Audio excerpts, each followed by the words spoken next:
ఈరోజు టాపిక్ వచ్చేసి what is fitness. Fitness అంటే ఏంటి?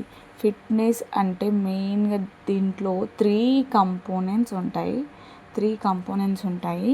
అయితే fitness is an improvement hour day to day life activate without any strain to our body. Okay, అయితే ఇక్కడ మెయిన్గా ఫిట్నెస్ అంటే స్ట్రెంగ్త్, ఫ్లెక్సిబిలిటీ, ఎండ్యూరెన్స్. నేను 3 కంపోనెంట్స్ అని చెప్పాను కదా. ఆ 3 కంపోనెంట్స్ ఏంటి అంటే స్ట్రెంగ్త్, ఫ్లెక్సిబిలిటీ, ఎండ్యూరెన్స్. ఈ స్ట్రెంగ్త్ ఎలా పెరుగుతుంది మనకి అంటే జిమ్కి వెళ్ళి స్ట్రెంగ్త్ అండ్ వర్కౌట్స్ చేసినప్పుడు ఆ స్ట్రెంగ్త్ అనేది పెరుగుతుంది.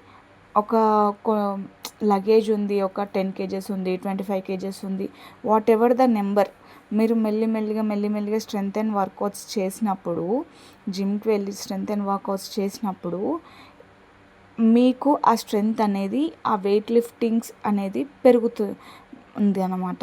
ఫ్లెక్సిబిలిటీ, ఇప్పుడు ఇదే ఉంది, ఒక పెన్ ఉంది, పెన్ కింద పడింది, మీరు బెండ్ అయ్యి తీసుకోవాలి. మంచి మజిల్ ఉంది, బట్ కండరాలు ఉన్నాయి మంచిగా, కానీ ఈ పెన్ కింద పడ్డప్పుడు వంగి తీసుకోలేకపోతే దాన్ని ఫ్లెక్సిబిలిటీ అన్నారు. బాడీని ఎలా అయినా బెండ్ చేస్తేనే అప్పుడు మీరు ఫ్లెక్సిబిలిటీగా ఉన్నట్టు. ఇంకా ఎండ్యూరెన్స్ విషయానికి వస్తే మంచిగా కండరాలు ఉన్నాయి, ఫుల్ మంచిగా బిల్డ్ చేసేసారు మజిల్ మీరు, వెరీ గుడ్. ఆ స్టేజ్లో కూడా మీరు ఒక 10 kilometers ఫాస్ట్గా నడవండి, లేకపోతే రన్నింగ్ చేయండి. 10 కాదు, ఒక 5 అనుకుందాం. అప్పుడు అట్లా మీరు ఆపకుండా, గ్యాప్ ఇవ్వకుండా రన్నింగ్ చేయలేరు అంటే దాన్ని ఎండ్యూరెన్స్ అని అన్నారు.